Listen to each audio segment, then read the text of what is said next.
Did you ever look at your kitchen knife and think, this might be better if it was actually broken? What do I mean by that? Well, you're going to find out on today's episode of Knife AQ, number 214 of the series where I answer all your questions, sharp or dull. That and more questions right after this.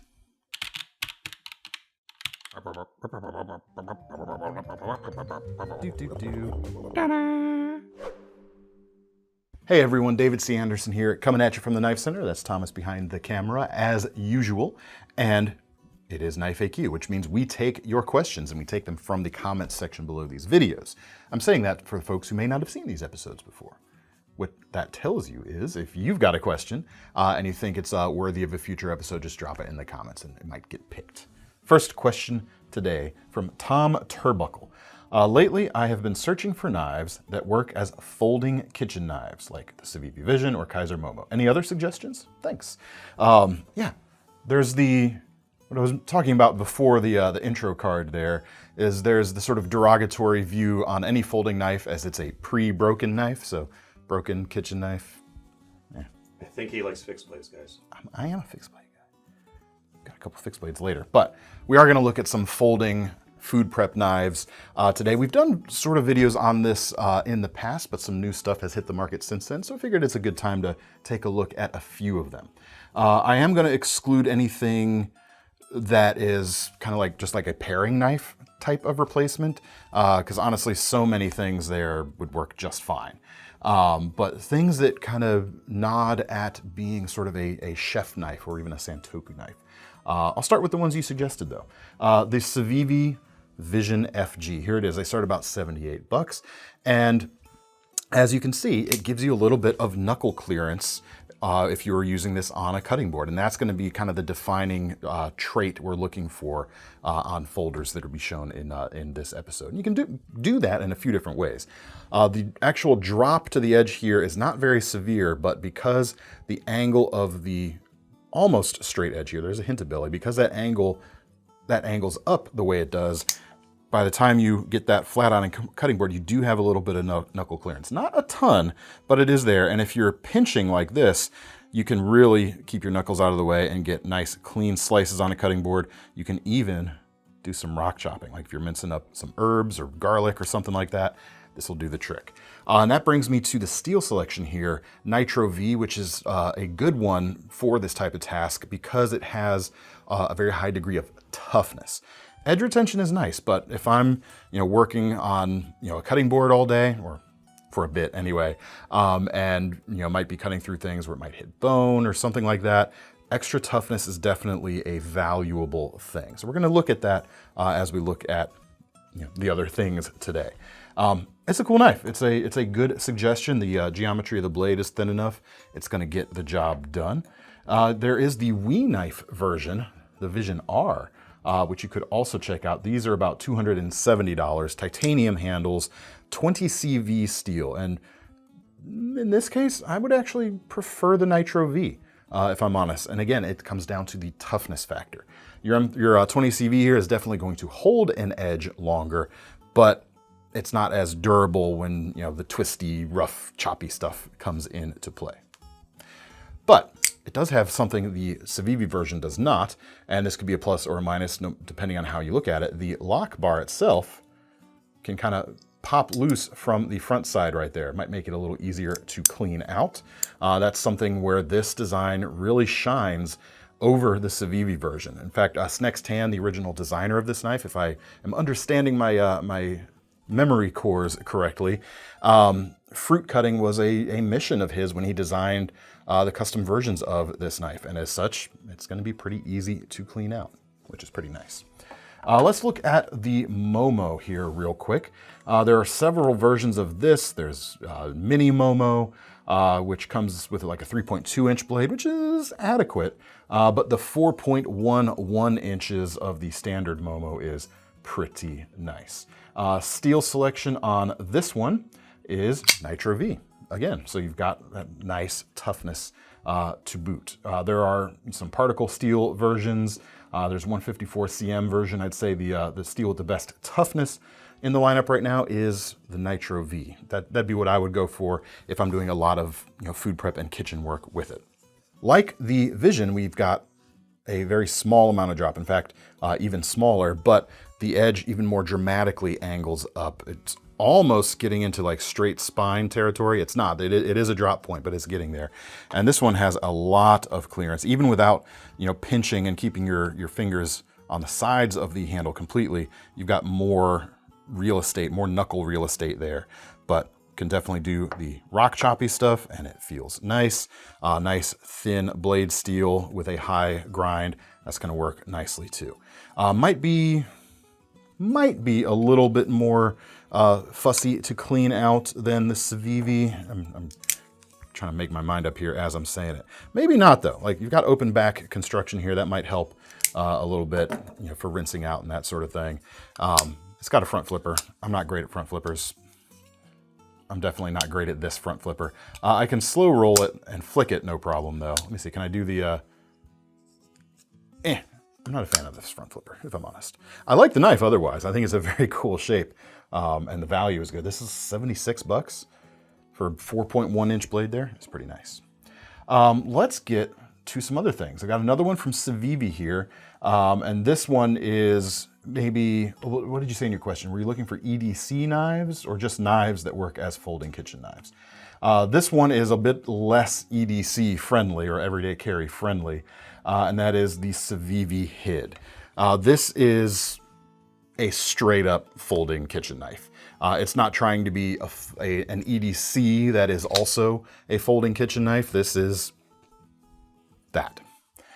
Price on it is 85 bucks, just under 85 bucks. Steel is 14C28N, which is actually quite similar to Nitro V. Again, great steel selection for the toughness. Tons of drop there, even with a big ham-fisted grip like this. But pinch it, and there's a nice spot in front of the pivot there that it indexes your thumb and forefinger nicely. Pinch, that works great at that rock chop. You've got the same kind of motions that are going to work for a true primary kitchen knife are gonna work with this folder, which is pretty cool. This is one of the new colors, the orange version. There's also a new blue version that just launched earlier this week, actually, if you're watching this on the day the video comes out.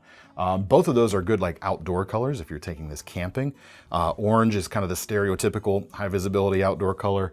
Blue is actually not as typically thought of, but is actually a highly visible outdoor color. It's one of the least commonly occurring colors in nature, even less common than orange right here. So that's another good choice. You've got a liner lock here to keep things open and secure, just like on the Momo. And also just like the Momo, you've got ball bearings in the pivot. So that's the one area that you'll have to pay some extra attention to. Just make sure it's nice and cleaned out so things don't get gummed up or rusty or anything in there.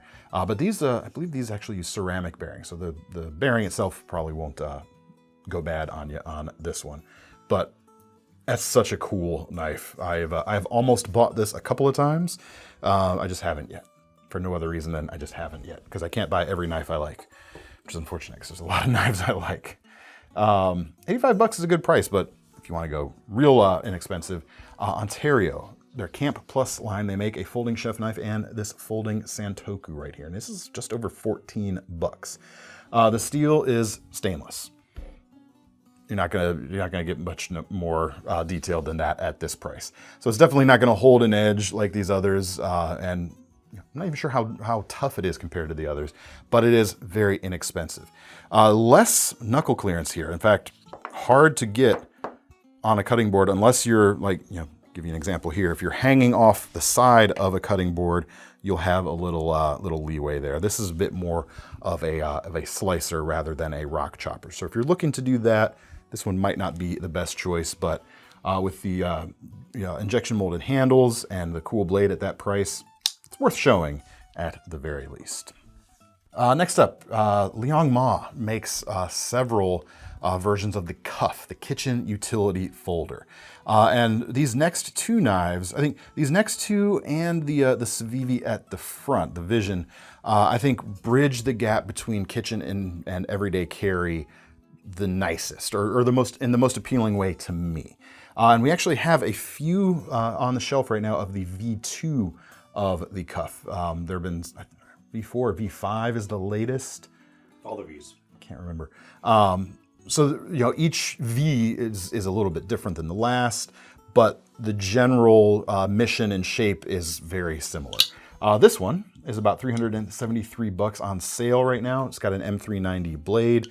So again, not my first choice for a kitchen utility folder. This is gonna prioritize edge retention over toughness, but it's got the right kind of shape and knuckle clearance for you. Yes, it'll do the rock chopping in addition to the standard slicing and push cuts quite nicely. Titanium, carbon fiber inlays, top flipper here. You can do it with your thumb right there, or you can hook your index finger around it and flick it open like that, or you can just use the thumb hole. That is also an option for you. Closed back here, so it's not quite as easy to rinse out. Some other versions do that a little bit differently, however.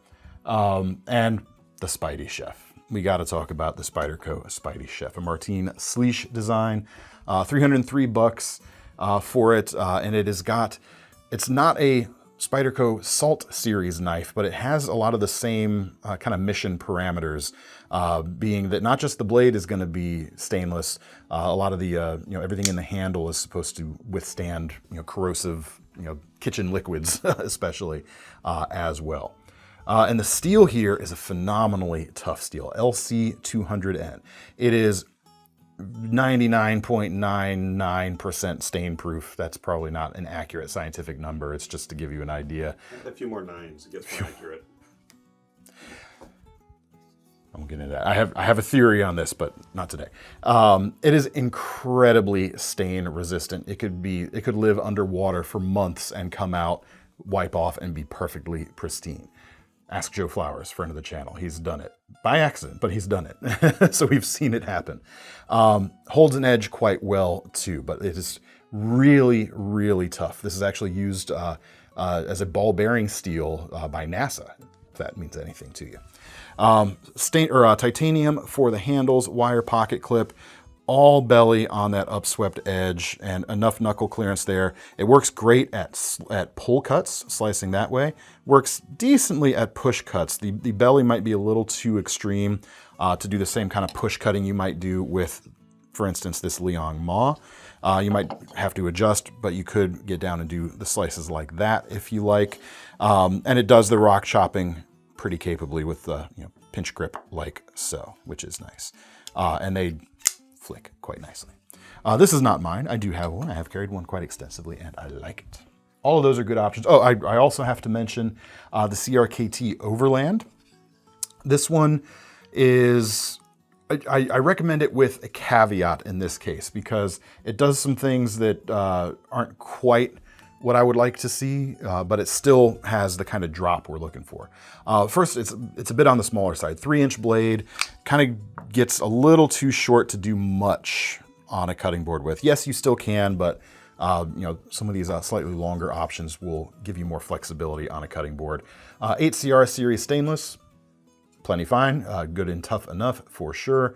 G10 for the front scale, stainless steel frame lock for the back, nice open back to construction, easy to clean out. Forgot to mention the Spidey Chef has that as well. If you're good with this kind of size, go for it. But it is, as I mentioned, getting a little bit short perhaps for the task at hand. Hope that helps. Get out there, get cooking. All right, now we come to Damyr's Buried Treasure, where we're going through the alphabet for the second time now and showing something we've never shown on the channel before. We're on the letter G today. And I got to go with Grohmann. They are the makers of the Canadian belt knife, which we have shown on the channel before. But to the best of my recollection, we've never shown the number 4 Grohmann Survival version of their knife. It has a similar shape to the standard Canadian belt knife, but the blade is a little more dramatic. The blade steel is a little thicker, and it is, of course, larger. This is a 5.5-inch blade.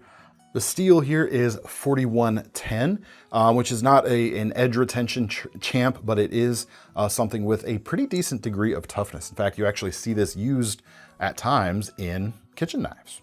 So there you go, there's that. And this kind of has some kitchen-y applications. The ricasso area here, if you ground that up a little bit, you might actually be able to get a rocking chop. But this is It feels good. You got rosewood handles here and a simple lanyard. As you can see, very simple. You could, in fact, loop it off if you wish real quick. But it's a cool knife. I've always been really attracted to this this type of shape. It is sort of a Nessmuck adjacent, and I'm a big fan of the Nessmuck pattern. So there is just this inherent beauty that has always spoken to me with this type of design. It's very cool. Here's the sheath. It's leather. It feels very well made. Interesting. I actually just noticed this. It has the ability to thread this through and kind of open up that belt loop if you wish. Interesting. Interesting. Might be a little fiddly to get that off while it is on your belt, but it has that option. So that's pretty cool. And I've never shown it on the channel before, and I didn't even know that before, so that's cool. All right, now we come to our measured once, cut twice segment, where we take a second slice at a previous topic. This one, it was in response to last week. We were talking about Spyderco's S.A.L.T series, which I mentioned before, and we wanted to invent an acronym for it that describes what it is, because the S.A.L.T series is so often like the only good proper answer to a lot of frequently asked questions on this channel. Much like Mora knives can so often be the correct answer. We say Mora over really anything. A lot of you had great suggestions, which we solicited, but one to me stood out above the rest.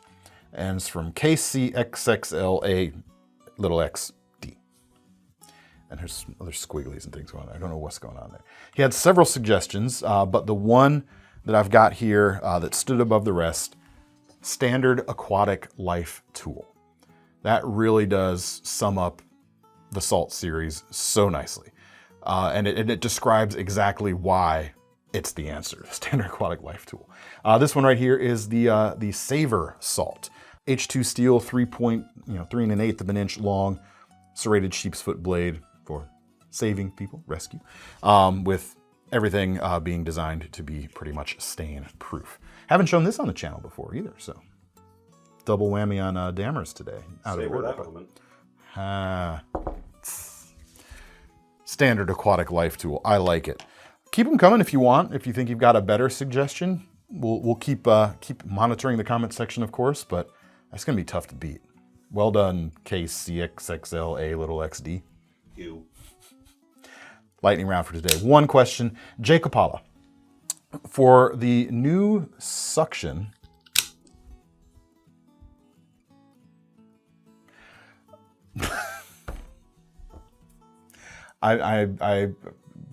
what? You don't proofread these? I mean, we know he doesn't. I'm sure he meant to say section, and I probably read it as section the first time, but here on camera now, I realized it said suction. Leaving it in. This must have been from when we were asking what might replace Damyr's buried treasure. But I'm gonna take the other side of the question for the lightning round today. How about the most innovative knife designers over the past 40 or 50 years? One to three names come to mind. The first over anyone else would have to be Blackie Collins. And he's a name who's not as widely remembered or as widely known, especially amongst newer knife enthusiasts nowadays. But him and these other three probably had, the most influence on the types of products we buy today. And that's because of their innovation. And it started, or the watershed moment for Blackie Collins, I would say, is this right here, the Gerber LST, released in 1980. So 45 years ago, right smack dab in the middle of your range. It was the first injection molded pocket knife, injection molded handle there. 6 parts on this knife total. And it revolutionized the industry. That's not the only thing he did. He's got like over 60 patents, knife-related patents over the years. Before the LST, he was one of the 10 founding members of the Knife Makers Guild. He also started the magazine that would become Blade Magazine, which is one of the only 2 knife magazines still running now, and is responsible for launching the Blade Show, which is like the best place on earth. Next month. Those two things aren't necessarily, next month, that's true, aren't necessarily innovations, but between the LST and everything else he did, and it's kind of hard to quantify because his name isn't as prominent on things. Certainly not as prominent as the next two. Sal Glesser, the founder of Spyderco. Again, maybe a little more under the radar. People don't always think of him as a knife designer, but come on. If it weren't for him, like he was the first person, Spyderco was the first company out there to do a pocket clip and one-hand opening on a pocket knife. To say nothing of the lock type innovation and materials innovations that they've continued to push over the years, but Sal Glesser for sure. And Ken Onion is the other name that comes to mind amongst the three. And he's probably got, the most name recognition, or at least the most recognition tied to innovating in the knife space from his earlier stuff like the speed safe assisted opening mechanism that you can find in this Kershaw Blur, to stuff like the field strip mechanism he developed with CRKT lately, and so many things before, after, and since, same thing. On a fundamental level, I think there's probably no more influential designers in the knife world than those three folks right there, at least in the time period we're talking about. If you have a different opinion, fight me in the comments. Fight the lightning round. Well, I tried. I thought I was gonna see when I started. I was like, Blackie Collins. I'm just gonna say one. And then I was talking to some other people here who have no knife history. And I was like, if it's not Blackie Collins, who else? Because Blackie Collins is still like the number one answer here, I think. And then they convinced me I should talk about Sal and Ken. Ken was on my short list too. So anyway, can I drag this lightning round out anymore? I can't stop you, but I can edit. Well, now we come to our final question of the day, which is, of course, our most seriousest question of the day. And it is a very Star Wars-y answer because upcoming, let's see, what's today? Tomorrow, the Sunday after this video post, is May the 4th. May the 4th be with you. It's Star Wars Day. So we have a question from Ed Archard today. Most serious question. What would be the best 3-tool loadout for an Ewok? May the Force be with you. Well, we can look to the historical documentation of Return of the Jedi, and we know they carry things like spears, hatchets, and slings. I should have maybe gotten a hatchet on it. I didn't bring a hatchet, but all kinds of repair today. I have 3 things here that I think any self-respecting Ewok would be happy to own. The first is a spear. Here is the haft for it. It's a bit long for an Ewok, 64.5 inches, but they could cut it down to whatever size suits them. This is the Condor Yari spear, about $105. And here is the spear head that goes on that haft. It is a single piece of carbon steel. It is double-edged. Blade, I actually don't know how long this blade is. It's about a foot or so, I guess. Do we not have that measurement on here? It says 14.5 inches, so yeah, just over a foot. It's most of an Ewok. That's most of an Ewok. So whether or not they're even using this as a spear, this is essentially an Ewok gladius, I would say. And I did go from you did say tool loadout, but I was looking at this more of almost like a fighty selection. You got hunting spears. It's a spear / gladius for your Ewok. That's a good option. Second, we don't have any slings, but we do have slingshots here at the Knife Center, such as the Topps Mini Slingshot, which would be your Ewok-sized version, $113. It's just a little guy. It's right there. I won't unwrap it completely, but it's just a little guy. Beyond that, Ewok's got to have an EDC, right? For that, I'm going with the Condor Otzi right here. Modeled after Otzi the Iceman's knife that was uncovered along with his corpse. Very macabre. But that's what this knife itself was modeled after. 66 bucks and change, 1095 carbon, awesome rustic vibes, would look great in the hands of any self-respecting Ewok. That's all we've got for today, folks. Keep your questions coming. Keep your most seriousest questions coming as well. And if you have any ideas for new suctions, because drop those in the comments too. Careful though, YouTube might flag your comment if you get a little too racy. It's just what it is. That's what happens. If you've got any questions, however, whether they're response to what we showed today, if you've got alternate suggestions, leave them there, or if you also have new questions, You can also leave those in the comments below. And to get your hands on any of these knives, make sure to check out the links in the description to take you to KnifeCenter.com, where don't forget about our long-running Knife Rewards program, which means you get to earn free money to spend on your future purchases. I'm David C. Anderson from the Knife Center. That's Thomas behind the camera. May the 4th be with you. See you next time.